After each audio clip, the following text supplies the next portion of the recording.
Do you struggle sometimes to find the best run-walk ratio for your running life? So having the right ratio can mean the difference between enjoying your run and making it feel effortless versus maybe being exhausted at the end. And today I'm going to give you some suggested ratios based on your fitness level that you can use to try and hone in on a ratio that works best for you. Welcome to Ageless Runner. I'm Ralph. I'm all about helping you have a fun, safe, and healthy running life. I'm so glad you're here today. Thank you. Now, of course, when I talk about ratio, I'm referring to the Jeff Galloway Run Walk Run method, where ratio is simply run time divided by walk time. So if I run 30 seconds and walk 15 seconds, that's a 2-to-1 ratio. I ran twice as long as I walked. Now, of course, ratios can vary from zero. A zero ratio means I never run, I only walk. Up to infinity, an infinite ratio means I only run, I never walk. So somewhere between 0 and infinity is a ratio that's going to work for you depending on your fitness level and the type of run you're doing. So let's jump into it. So we're going to talk about 3 types of runners: beginner, intermediate, and advanced. And beginner runner, of course, are those who are fairly new to running, maybe running less than 6 months, or you're someone who's taken a long break, a long hiatus. I get comments regularly on my channel. Somebody says, I used to run in my 20s and now I'm back at it in my 50s. You are also a beginner runner because you've not been running for the last 20 years or whatever. So typically beginner runners are not consistent in their running. In fact, they may struggle with being consistent. Maybe they get out there twice a week. They just don't have that routine built into them yet. Typically their runs are slower and shorter. Maybe their runs are 1 to 3 miles or less. And they probably haven't done a race yet, although some beginner runners are maybe actually trained to do a 5K because they like to do a 5K. So beginner runners, I usually recommend thinking about equal parts running and walking. So another way is a 1-to-1 ratio, where if you run, say, 15 seconds, you would walk 15 seconds. In fact, running somewhere between 15 and 30 seconds and walking the same amount of time is a great way to start as a beginner. Now, of course, if you get, depending on your fitness level and how quickly you progress or don't progress, you can do a little more. You can say maybe run 45 seconds and walk 30. And of course, if you can't quite run 30 seconds, you might run 15 seconds and walk 30.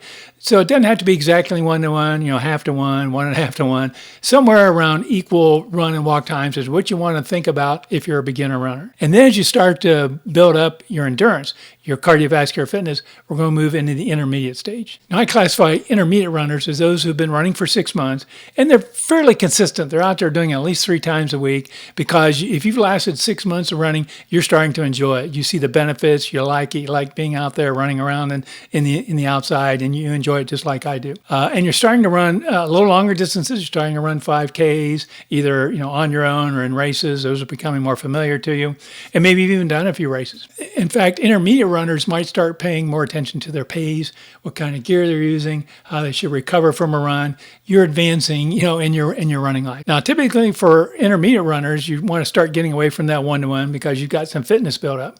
Then you start building up, somewhere, 2-to-1.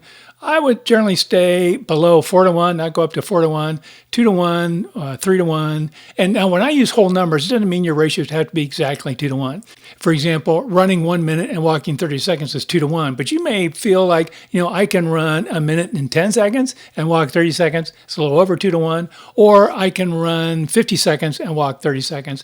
That's a little under 2-to-1. So you don't have to be exact ratio. Fine tune that based on your fitness level, what you're trying to achieve, how you're feeling. You may even adjust it depending on the run you're doing. If you're doing a short run where you're really trying to improve VO2 max, you might want to use a higher ratio. If you're doing a long run where you're trying to get some distance, you may want to use a lower ratio. But if you're in that intermediate category where you've been running maybe 6 months to a year, think about 2-to-1 and no higher than 4-to-1 as your ratio.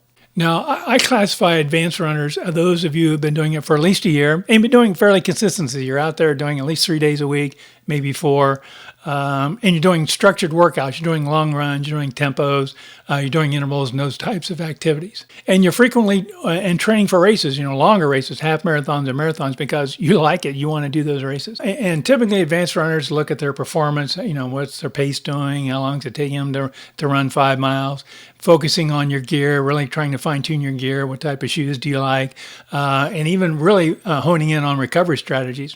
And also I think advanced runners understand their body and take signals from it and modify their training accordingly. For example, if you did a long run and normally you take a day off, but you're just not feeling recovered, you're smart enough as an advanced runner to say, I'm going to take 2 days off so my body can recover and heal properly. Now, as you move into that advanced running stage, then I think it's okay to start going to those higher ratios, something 4-to-1 or higher, 4-to-1 to 6-to-1. I typically recommend not going above 6-to-1, and that's because as you get above 6-to-1, you're starting to take away from the benefits of run, walk, run. I mean, the reason you do run, walk, run is to conserve your energy, minimize fatigue, and reduce the risk of injury. When you get these higher ratios, you're risking that. You maybe not be getting those full benefits. And also, if you're a pace person thinking, if I go from 6-to-1 to 8-to-1, I'm really going to improve my pace, the math doesn't support you, and I have a whole video on that topic that I'll link down below. But you really don't get a lot of improvement in pace just going to really high ratios. And if you want to do high ratios, then you got to ask yourself, are you really doing run, walk, run? So again, think about ratios increase as your fitness increases and as your goals increase, and adjust those accordingly. At the end of the day, do what works best for you. You don't have to do any of these ratios. You may think you're an intermediate runner, but you really like doing 5-to-1 ratio. You do 5-to-1 ratio. You know what works best for you. But if you don't have an idea, consider some of these suggestions I just offered. So if you enjoyed this video, please scroll down and hit the like icon. And if you're new here, I'd love to have you stick around. Please consider subscribing. Thank you so much. Stay strong, stay healthy, and happy running.